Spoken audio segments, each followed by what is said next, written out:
All right, what is up, party people in the house? Brian Zach here with weekly vlog number 8 coming at you from Nashville, Tennessee.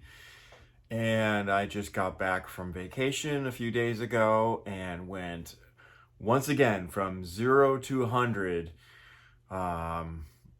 Spent about 7 days lying around on a beach poolside down in Cancun, Mexico with my family, sipping on margaritas and mojitos and, you know, just sand between the toes, swimming in the ocean and swimming in the amazing swimming pools that they had at this resort area where we were staying with family, both my family and some extended family. So a lot of fun, a lot of R&R, and whether I needed it or not, I don't really feel like I needed it because I've had such a light year compared to other years. But nonetheless, it was good to do and good for my family. Had some good family time, and it was great for my wife. She needed it big time, and it's just great to take a trip, with the family before my son starts school again, which is coming up in 2 years or 2 months, right? Sorry, 2 weeks. Wow. I have been on vacation. 2 weeks he'll be going back to school. So a lot of things happening, and just really great to experience all that, and also to get back in town, back home, settle back in, and really start to focus in on my career again, and playing and performing and recording and just getting back into it totally 100%. So I'm just really hitting the pavement running here. So it's, I just want to point out that it's really important to take vacations and to go somewhere, even if it's just for a weekend or a couple days or whatever you can do or whatever you can afford. I'm not one to camp, but maybe, if you can't afford a vacation with hotels or flights or whatever, maybe just go camping, with some friends or something, and or just visit a friend and stay at their house, that kind of thing. It's important to get out of town, collect yourself mentally, and that way you come home with a fresh perspective on life and your situation and your work priorities and your workload, and it's just, not only good for you, but if you have a family, it's good for them too. It's good for your wife or your husband. It's good for your kid or your kids. Again, just gives everybody fresh perspective and a new sort of way of looking at life at home. When you get home, it makes you appreciate everything that you have at home that much more. So yeah, it's kind of like, if you go away on a business trip or on tour or something, and you're away from your kid or you're away from your spouse, and maybe a couple days or a week or whatever, and you come home and it's like, oh my gosh, I missed you guys so much. It's like that. It makes you appreciate what you have when you're out, and you don't have your coffee machine, you don't have your pillow, you don't have your favorite blanket, you don't have your dog around or your whatever, just the comforts of your own home. So yeah, I think you follow me on that. So yeah, I just wanted to point that out. Really important to do. We try to take a vacation like once a year. Last year was a big year for us. We went to Italy and went overseas and spent like a good 10 days, I think it was, over there. So that was excellent. One of the most amazing trips I've ever been on.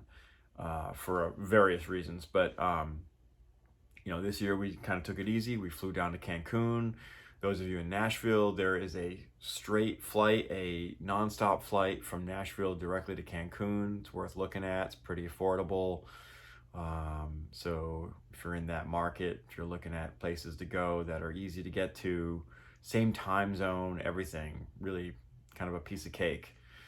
So anyway, that's what I've been doing. I hope everybody had a great 4th of July.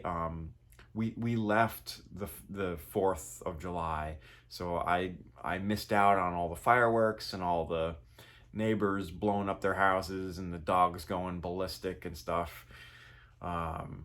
So I was kind of grateful for that. Like, I'm not a big fan of fireworks in general, and certainly not a big fan of loud noises late at night and at all hours of the day.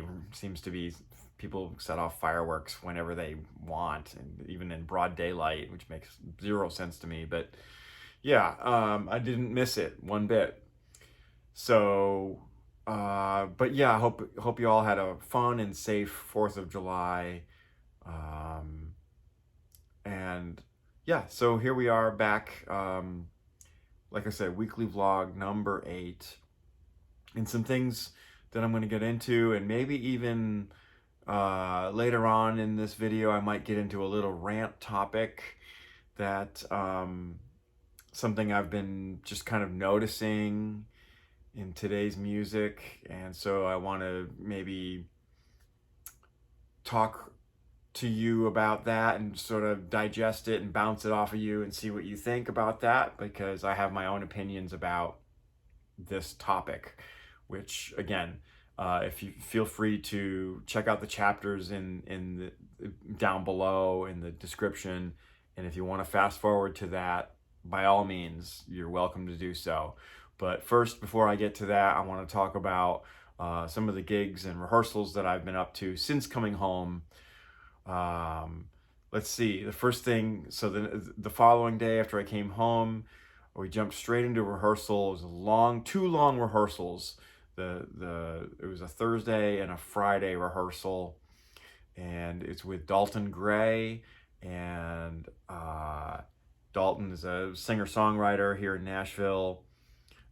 He was one of the first artists that I met when I moved here to town, and started recording with him, and right away we hit it off, and he likes my playing, I like his songwriting, I like his voice, I like his style of songs and songwriting, and we have a mutual respect for each other musically and personally, and so it's great to work with him again after so many years. He took a few years off from singing. He had some vocal stuff that he was dealing with, so he's been running sound at various venues around town and whatnot, and putting together some studios himself. He's working on his own studio, which I think is almost done. Should be pretty exciting. Can't wait to show that off to you in the near future. But anyway, so Dalton Gray had a show booked. It's the county fair, Dekalb County Fair, which is just east. If you're familiar with Nashville, I live in Mount Juliet, which is east of Nashville, just over the border into Wilson County. And then if you keep going east past Wilson County, the next county over is Dekalb County, and that's where this county fair was. And so he had a show booked there, and it was a new band.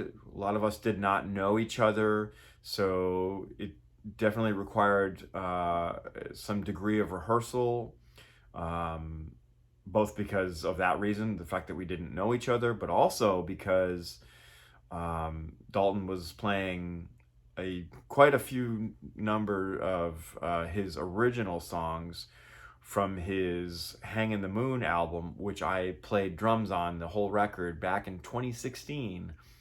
Oh man, I can't believe it's been that long since we recorded that record.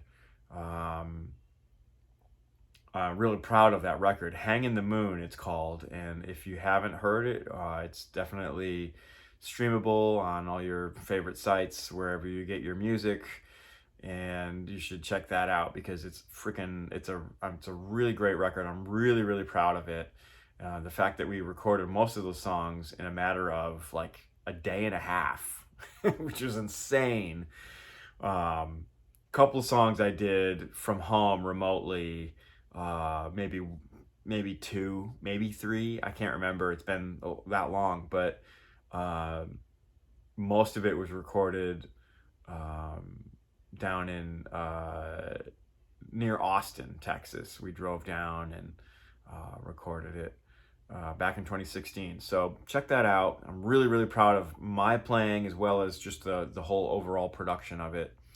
Um, so we were playing quite a few songs from that record, which, you know, when you go and you listen to that record, you'll hear that these aren't your normal standard bro country 1 4 5 minor 6 minor 2 chord songs. I mean, these songs are pretty complex. There's a lot to them. The forms are very uneven and unorthodox at many times. They change feels. They go into halftime. They go into double time. There's a lot of big drums, big drum sound. I think I remember Dalton telling me that he really wanted like a rock, like a Journey, the band Journey type of sound on that record. So I remember having that in mind, like a Steve Smith 80s Journey type of sound. So I was really going for it on the record, and you know, all these years later, I'm here listening back to this stuff, and I'm like, what did I play? Like, oh my gosh, I'm like having to transcribe my own playing, which is pretty cool actually, because the parts are very, very cool, if I do say so myself. Which, by the way, you know, I mean, geez, we recorded that in a day and a half, so I didn't. It's not like I had a whole lot of time to come up with these parts. A lot of these parts were improvised and made up on the spot, and that's, I don't know. That's, you know, you do with that what you will. But again, I'm just super proud of it, if you couldn't tell. So yeah, rehearsals lasted a long time. Guys were kind of, we couldn't get everybody in the same room together all at once. So we were rehearsing here in the studio, in my studio. So it was a pretty big band. Drums, bass, lead guitar, Dalton, rhythm guitar, steel pedal, and fiddle, all together. But again, we couldn't get everybody in the room together. But you know, it was, so the rehearsals kind of lasted longer than maybe they should have. But just because people kept, you know, one person had to leave, the next person was coming in at the same time, and just a lot of like stuff like that, just organizational, logistical stuff, which was a challenge because Friday night I had a show booked with the Aly Cutter Band. I'm so grateful to be working with Aly again and her band downtown. We played at Jason Aldean's. We were told it was first floor, but we ended up on the second floor, which was fine. We had a great evening performance. It was a 6 to 10 time slot, and it was just great to play with Aly and, you know, get back in the scene with her and get back into the groove. She had a sub guitar player, Ryan Casey, was playing guitar, who I hadn't seen in a long time. It was great to see him after years. We worked together in the 12 South band. Of course, John Von Boehm on bass was playing, and myself on drums and background vocals. So yeah, it was great to sing again. I mean, I hadn't sung like that in quite a while, so that was excellent too. Although I'm always like weary of my voice, especially if I take time off and I go back into singing, and it takes a minute to get back into it and get the voice kind of like the muscle kind of to warmed up and used and make it so that you have like confidence in it with control and whatnot. So it's definitely a muscle thing, and the more you do it, the better you get at it, within reason, of course, with proper rest. So yeah, we did we did a whole bunch of songs, a lot of requests. Some songs I didn't know, which is always uncomfortable because it's like, do you guys know this? No, I don't know it. Well, we're gonna play it anyway. And it's like, okay, here we go. And I'm thinking to myself after the gig, after it was all done, I was thinking to myself, there's just a select few songs and artists that I really should start to focus on learning their hits. Number one would be Taylor Swift, because I really don't know hardly any of her music, maybe one or two songs of hers. And those tend to get requested quite a lot, especially with Aly, because it's a female singer, of course. So maybe another one would be, I hate to say it, but Morgan Wallen, because I don't know one single Morgan Wallen song. But people request it pretty often, and I'd rather just know the song. I may like it or not. It's not about me liking the song. It's just about me making money and being comfortable on stage when people ask me to play a song, and I don't enjoy having to play a song that I don't know or have never heard of.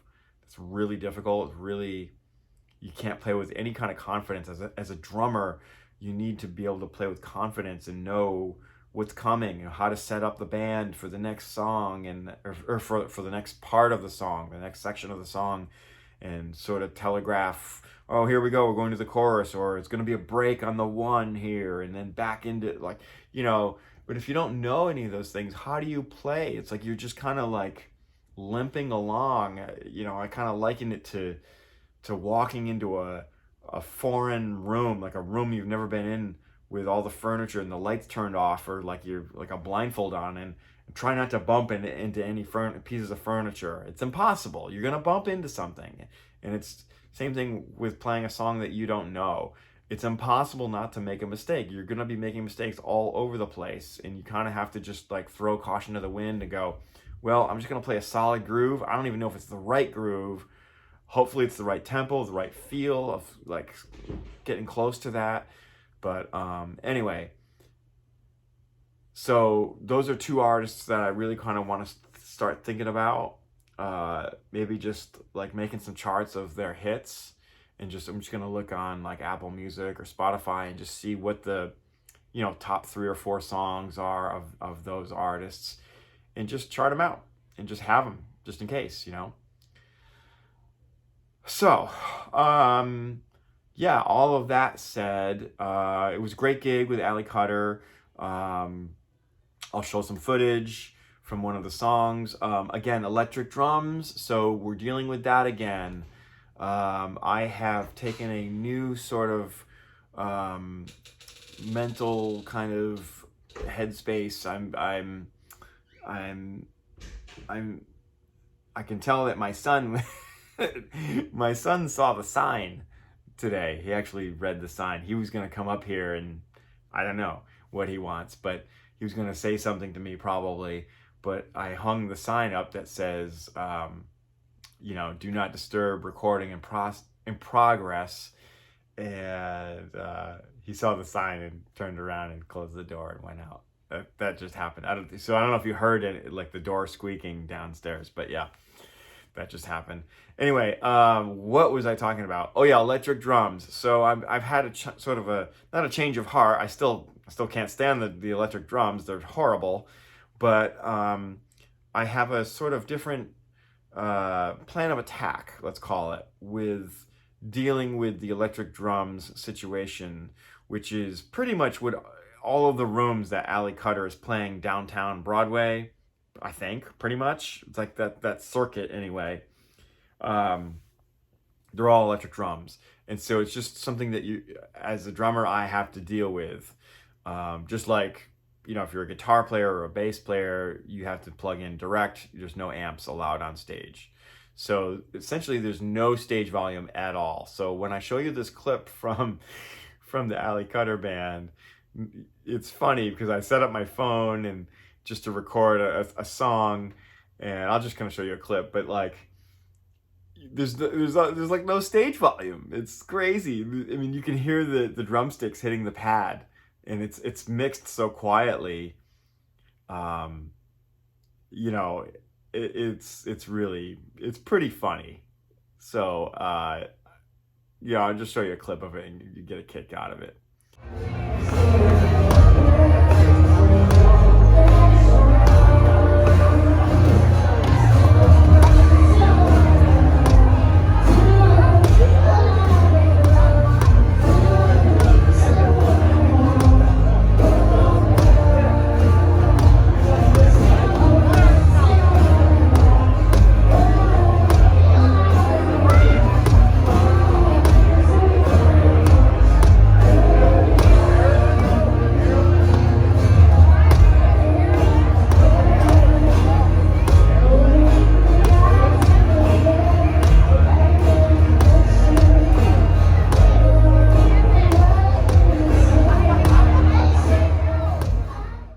You know, we went on break at one point, not break, but like, because we don't get any breaks, but like Aly gave the band a break while she sang an acoustic song.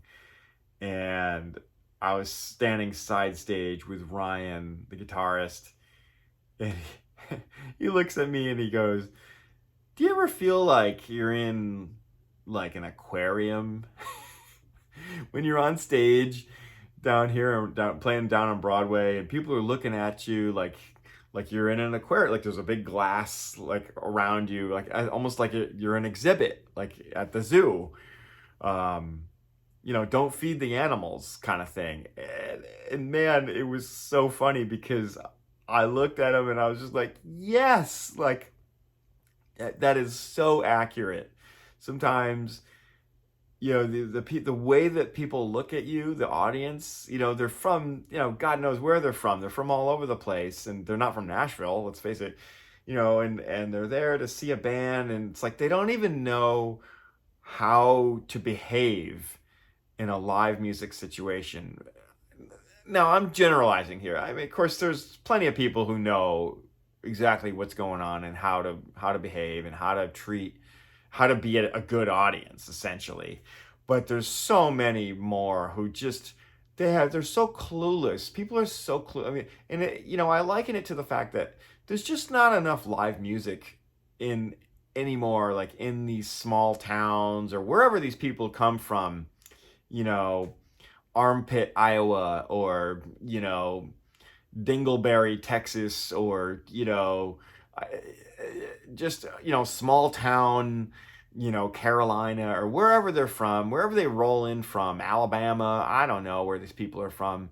They could be from Washington State, for all I know. They could be from Canada, some of them. Who knows what? UK. The point is, there's not enough. These people don't have live music. They don't go to see live music on a regular basis. So they come here to Nashville because, you know, it's live music. It's a big mecca for country music.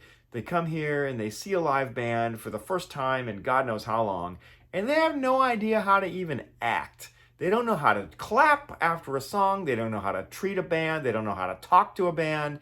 They don't know how to make a request. You know, you have people coming up trying to get your attention in the middle of a song. They want you to go and have a conversation with them in the middle of a song while you're playing.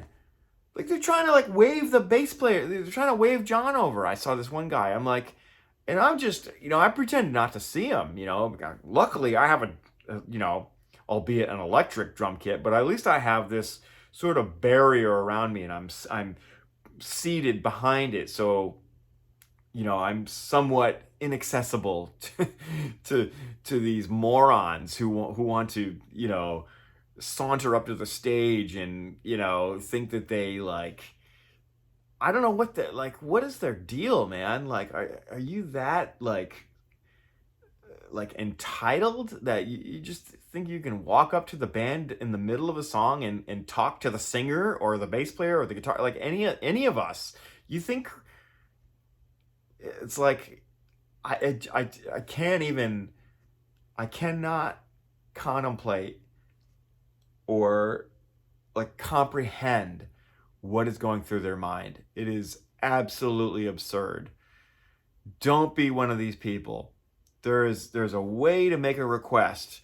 And I mean, Aly makes it really super clear. I mean, there's a freaking QR code. You pull up your phone, you pull up this damn Venmo, you you make your request, tell us what song you want, and put the money in. Boom, done.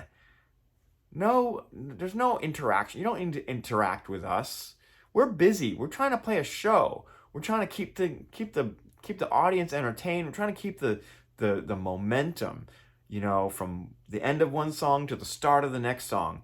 I don't have 5 minutes to go talk to you about your favorite song that probably nobody knows, or that we probably played 5 minutes ago, but you didn't even notice. Okay? So sorry about this rant.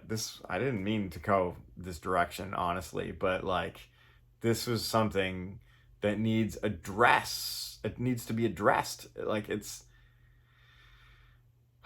just see it so often. Every show, every gig, every venue.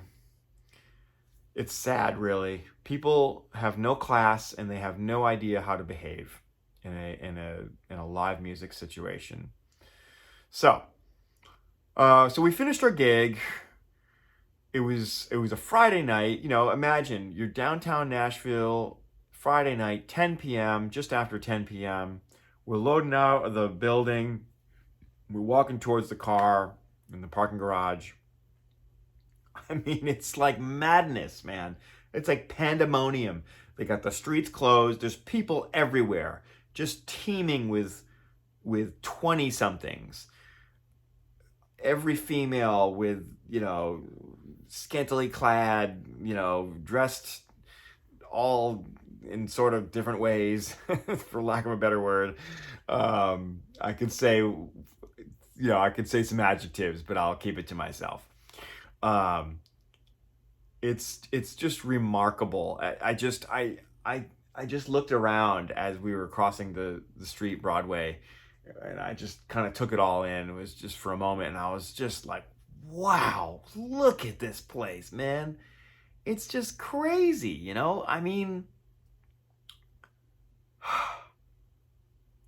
so many people.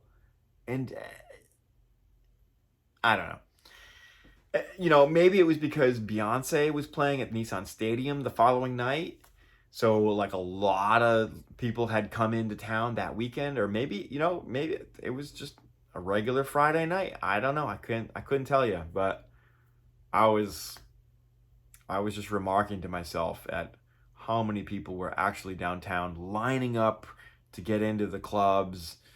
I mean, the lines out the door, down the sidewalk, down the street. It's roped off. There's cops. There's police cars blocking. It is batty. Really, it's bananas. But all in all, I got home. We made some money. Felt great to play again. Felt great to work again and make some money and just really felt good about myself. Oh, and also, back to the electric drums just for a brief second. So my whole strategy is to play the drums quiet. I think that this is the answer to the fact that, playing the electric drums for a 4-hour gig or longer is really brutal on the hands for a drummer, because these pads they're not, let's face it, they're not real drums, they're not real cymbals, they don't behave in the same way. So you can't really successfully play them the way you would play real drums and real cymbals like you see here behind me. You have to play them differently. I use thick sticks. I'm using the innovative Percussion 1As. They're pretty thick. They're kind of like a 5B. They're like a long 5B, but even a little bit beefier, like less taper, and a larger tip too. And I make sure that I have the volume up on the drum kit loud enough so that I don't have to play loud for them to be loud in my headphones. We're using in-ears, and that's a big trick. And then just don't play the drums loud at all. Just be very, almost like you're playing in like a small restaurant, and you have to keep the volume at a real minimum. Which I've done a ton of gigs like that, so if I just imagine myself in that scenario where I'm just literally like, I don't know if you can see my hands, but like I'm just like I'm not using larger motions like I would with a real drum kit, where like I'm using the larger muscle groups, the shoulders and the arms, the elbows, and you're putting your back into it like you would in a real rock in a stadium, or a big outdoor venue or something, someplace where you could play real loud on real drums. Boom, boom, no, don't do this with the electric drums. Just keep it real wrist and fingers. Guess what? It sounds the same. It sounds exactly the same. It's so much easier on your hands, on your wrists, on your fingers. And it's actually easier on the body too, because you're not having to physically work so hard to play the same groove or fills and whatnot. Yes, you can pick and choose your moments and maybe make some large motions, and make it look like you're kind of rocking out, but really be judicial about that. Just be very choosy about what song or what part of a song do you want to kind of sell it, and make it look loud and big. I mean, I'm still twirling sticks occasionally and just having fun, and but always coming back down to that low volume. And I think this is the answer, because I went home that night and I woke up the next morning and my hands didn't hurt. They weren't throbbing like they had been back in March when I was playing with Aly on these electric drums. And my hands really started to hurt. And then I would wake up in the next morning. I remember I was like making coffee, and like I could feel like pulsating, like it was like a pulsing down through my forearms, into my wrist, and into my fingers. It was like a boom, boom, boom, boom, like a throbbing. So I didn't feel that this time, thank God. So I think I found the answer, and I will continue to do this way with the electric drums, and I will keep you up to date on whether or not this is actually working for me. And maybe if you are experiencing this dilemma where you're having to play electric drums for extended period of time, maybe you're having some hand pain or wrist pain or whatever, maybe you could try this too. So just some advice to you there. Okay, off now to the Dalton gig, the county fair, Dekalb County Fair. Like I said earlier, there was a bunch of originals, so I had to relearn all these songs and that I had played on from 2016, and it was cool because I like these songs. They're a lot of fun. But county fair, I was like, I didn't really know what to expect.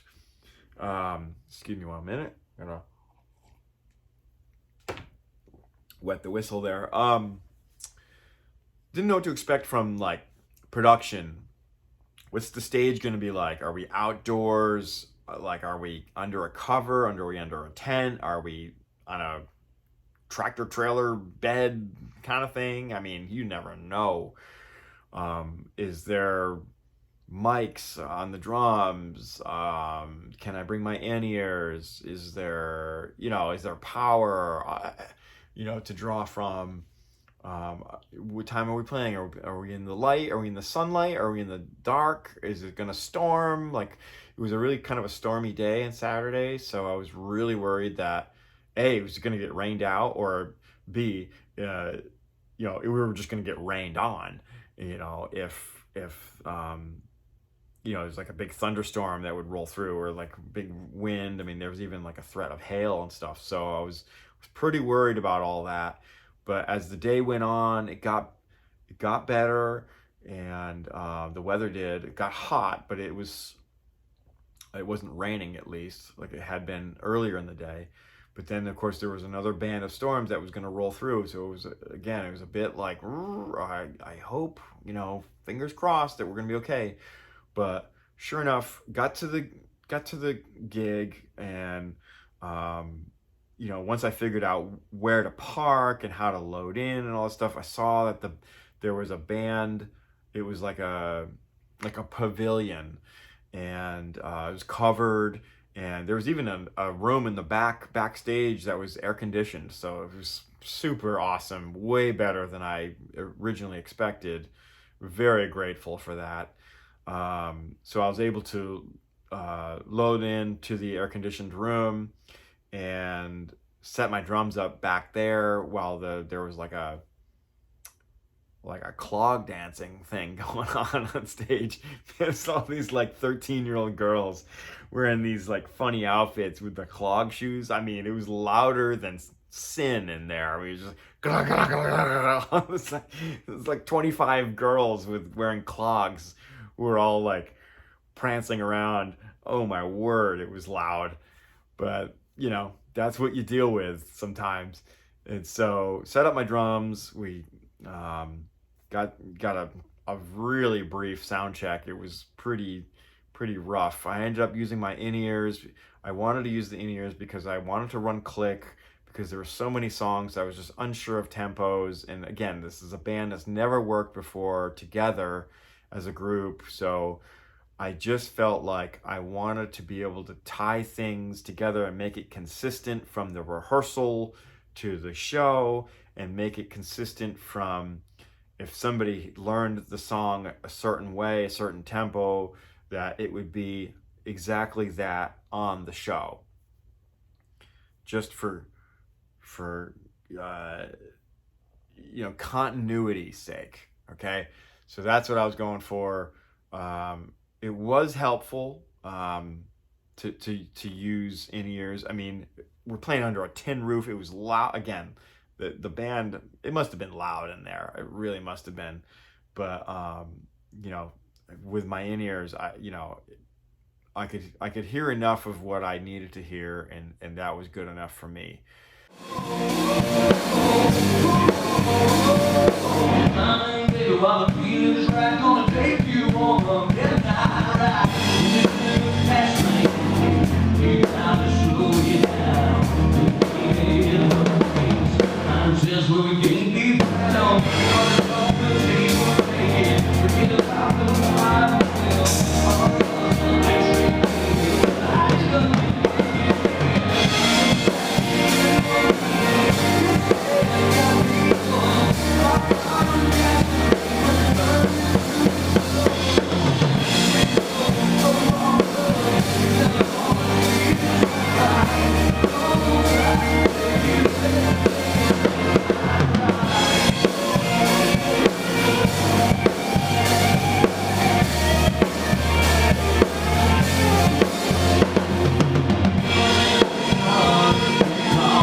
Just went with like a kick, snare, overhead, and hi-hat mic. So the toms were not mic'd, which was fine. I prefer the overhead than to mic the toms, because the overhead will pick up the toms, especially the way I tune my toms, which is usually a little bit higher than how most people tune their drums. So the higher pitch makes them project more, which is partly why I do that. And so of course the tom sound gets picked up into the overhead mics, and I had that feeding in through my in-ears, which was nice. And it gives a nice balance to the kit. If you mic the drums only, so if you only have like close mics on the toms with no overhead mics, now the cymbals aren't being heard. You'll be playing cymbals, you won't hear them in your mix, in your in-ears. So what's going to happen is you're going to compensate for that, and you're going to play the cymbals louder than you typically would, because you are audibly, you're compensating for the lack of sound of the cymbals. So you're hitting it harder and harder and harder, trying to hear the cymbal mix, which of course isn't even mic'd. So it plays a trick on you. So the idea is have an overhead mic, and instead of the drum mics, I mean, you can have them both if you want, of course, that's ideal. But if faced with a choice of one or the other, I prefer the overhead. In fact, when I go to a Broadway gig and I'm playing a real drum kit, I usually bring an overhead mic like this, like it's a large, here, I'm gonna get it. It's a large diaphragm condenser. It's right here. Right. Keep it in this case right here. And I'll show it to you. It is a cheap little $50, I think I paid $50 for this MXL drum cube. And it's a large diaphragm condenser mic. I used to use this on kick drum when I couldn't afford better mics. It used to be like a what do you call it? Like a sub kick. I used it as a sub kick mic. But this little square cube guy, it's great because it doesn't need a clip. So it screws right onto a mic stand with this little jobber here. So any mic stand, it'll just screw right onto it. And this thing is amazing because you can put it on a mic stand and you just throw it over the kit. Or, the last gig I did, they didn't have an extra tall boom. So I asked them to just put it on one of the smaller booms, like the snare like this little short boom. We put it on the short boom, like kind of almost as a crotch mic, and in between, kind of like in between the two toms, like the rack tom and the floor tom, looking up at me. So it was kind of like like down here, pointed up this way. And man, it made such a massive difference because all that top end of the drum kit was now being captured and going to my in-ears. And even more so, the sound engineer is welcome to use that too in his or her mix as well. So highly recommended that you bring a mic with you.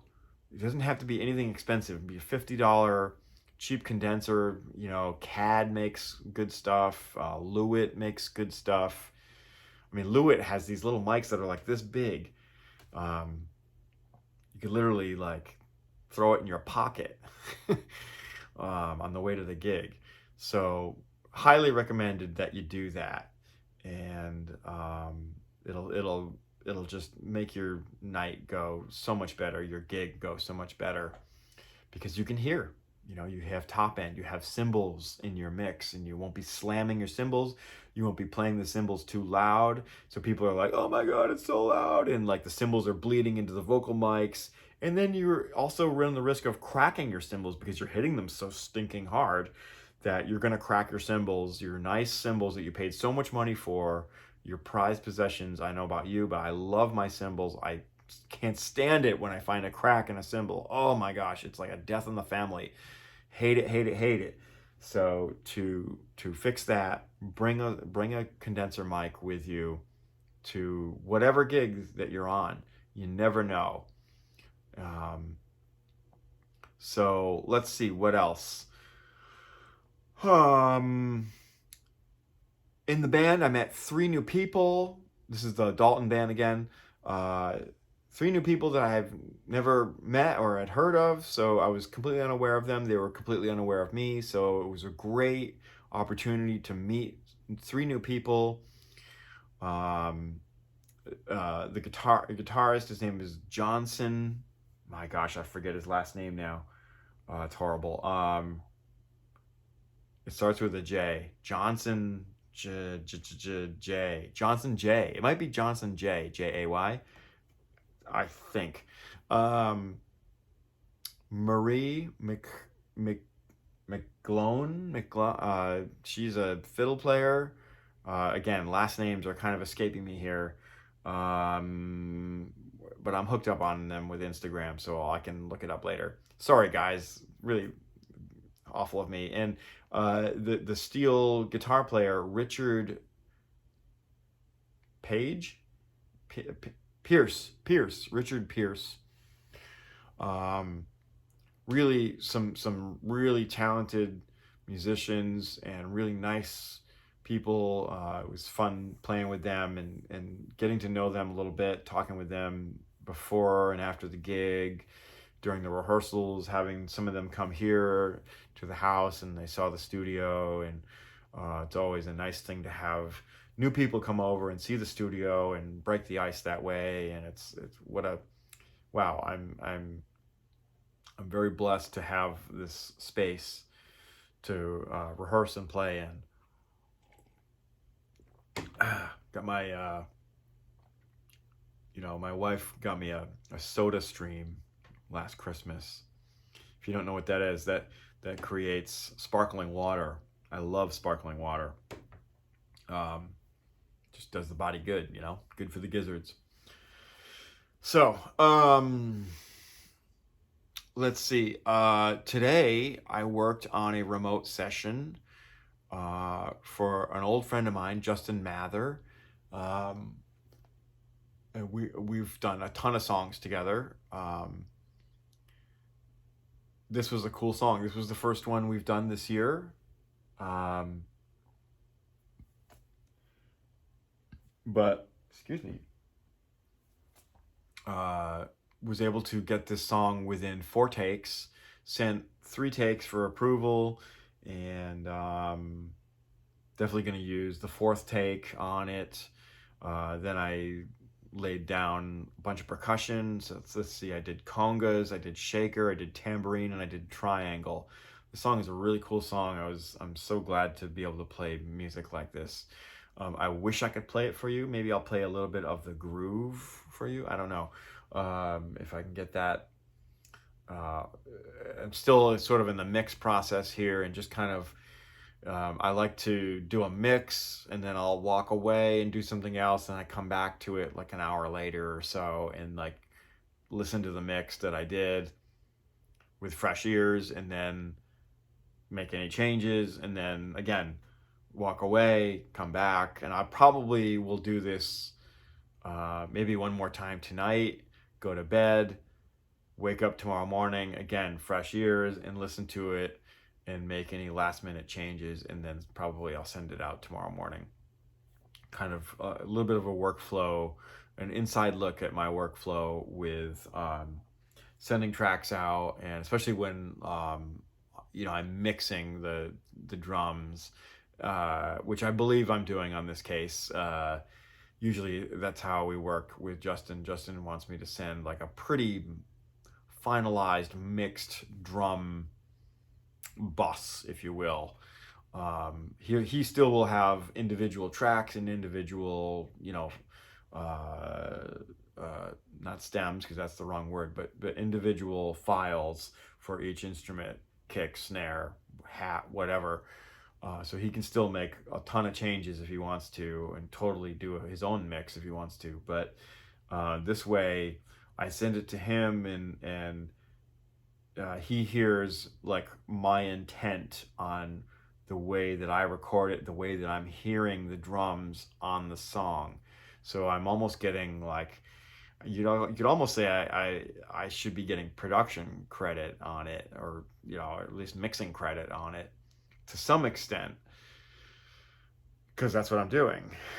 But just for the drums, not for any of the other instruments. Although I'd be happy to try my hand at the other instruments as well, and the vocals. But really cool song. I got a chance today to use my new overhead mics. In case you haven't noticed, there's that guy and there's that guy, and those are my new Earthworks SR25 drum overheads. And gosh, you can use those mics for anything. They're so clear and transparent, and oh my word, they are amazing. Just what amazing pieces of gear. The Earthworks microphones are really something to behold and cherish. So I'm so glad to have those. Thank you again, Ben Hale, and I will be paying you for those very soon. Checks in the mail. So, yeah, very, very happy about that. I've been really, I was really hurting for like a real pair of overhead mics for the drums. I had been using this pair of Kel mics, Kel, but the company's out of business. The guy that used to make them is from Canada, and I don't think he's making microphones anymore. So it's you can't find them anymore, and there's sort of those were kind of like mid-sized diaphragm, and they were okay. They're good, but like certain things that are good, but these SR25s I think are way better, way more transparent. They just don't lie. They just make everything sound the way it actually sounds. And that's why it's really important to have a room like this, that you have a good sounding room, because if you have a crappy sounding room, I don't care what kind of mics or what kind of gear you're using, whether it's the mics or the drums, if they're in a room that stinks, that doesn't sound good, they're not going to sound good. You're not going to get a good result out of it, because the room is sounding like crap. And the mics are going to pick up a crappy sounding room and amplify that. So you don't want that. So it's why it's important to treat your room and, you know, spend a little bit of money, or, if or build your own acoustical treatment if you're so inclined. Okay, I promised you that I was going to get on a rant topic a little bit, and here we go. So, this has to do with, I was going to tell you a little bit about like some of the music that I've been listening to lately. I'm just going to list it out real quick. The Turnpike Troubadours is a record. It's not out yet. There's 2 songs available. It's called A Cat in the Rain. Did I write that correctly? A Cat in the Rain. Carly Pierce, We Don't Fight Anymore, featuring Chris Stapleton as a single.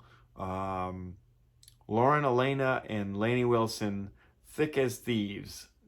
Thick, THICC. Check that one out. That's a cool, kind of a cool tune, and probably going to be a big, massive hit, if I were to guess. Something like a little bit of a throwback I was checking out on the way home from Phoenix a couple weeks ago. Huey Lewis in the News, the Sports record. Oh my gosh, so many hits on that record. It's just one song after the next, after the next, after the next, just hit after hit after hit.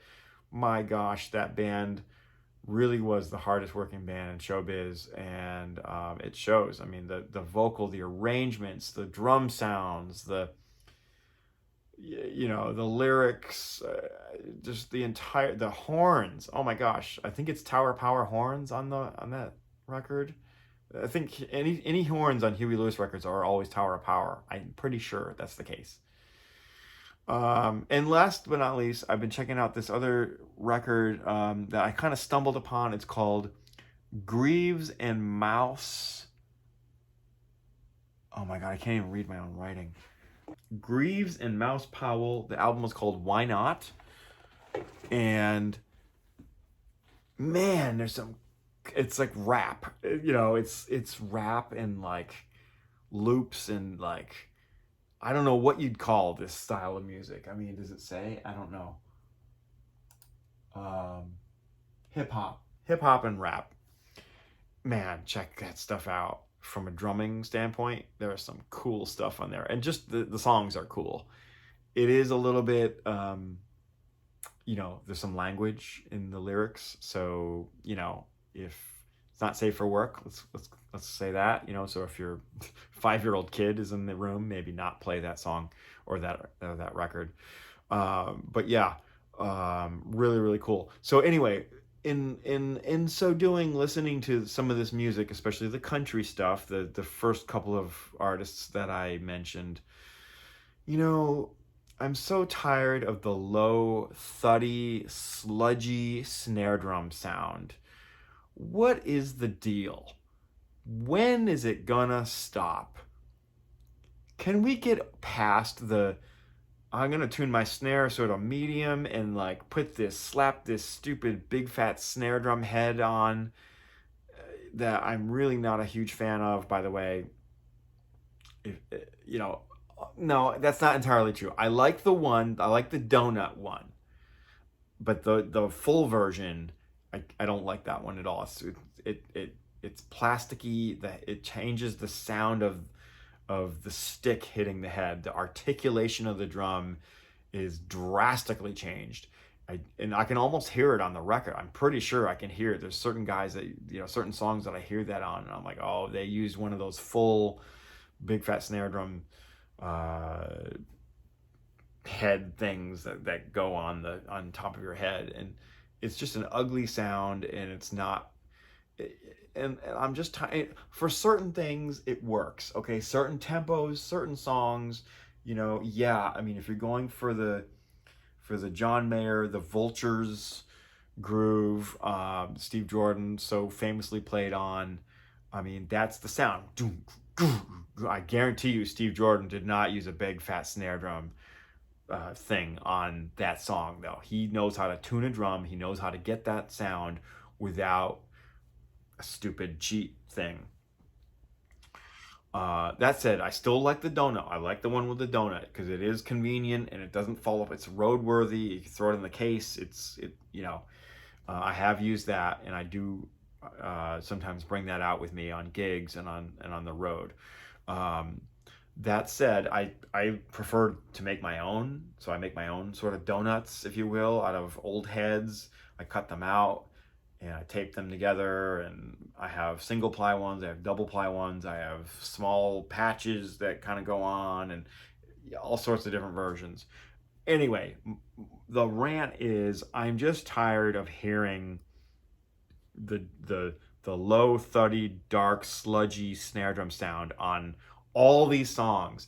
And I want to say that maybe it's because so much recording now is being done from home remotely, and so many people don't have like good sounding rooms. Again, there's that thing like people are just recording in their living room or in their spare bedroom or in their basement or wherever they can fit a drum kit and some mics. And I think the reason is because if you have a drum that's actually tuned properly and has any tone to it and or God forbid any like resonance to it, then the room is exploding with sound, and it's chaotic and it's cavernous and it's uncontrollable. So what's happening is I think there's a trend of people are playing dead sounding drums, not because it's cool, but because it's easier to record and control in a crappy sounding room. That's my theory, and I'm sticking to it. If you have any input on this, if you have any opinions about this, I'd like to hear it. Please write in the comments below. But I'm pretty sure, and I would see this all the time, like, opening bands. When I was touring with Tracy Lawrence, there'd be opening bands, and I'd watch part of the show of the opening band, and there's the drummer, or maybe they were just sound checking or whatever. But I would always check, make it a point to check out the drummer and his or her gear that they were playing, how the drums are tuned, what kind of cymbals, etc., etc. What kind of tones are they going for? Is it dark? Is it bright? Is it big? Is it small? Etc., etc. Is it a big drum kit? Is it a small drum kit? Usually it's a small drum kit because you're an opening band and you need to get off the stage really fast, and that's typical. But so often I would see these drummers who are just like they're playing like things on the snare.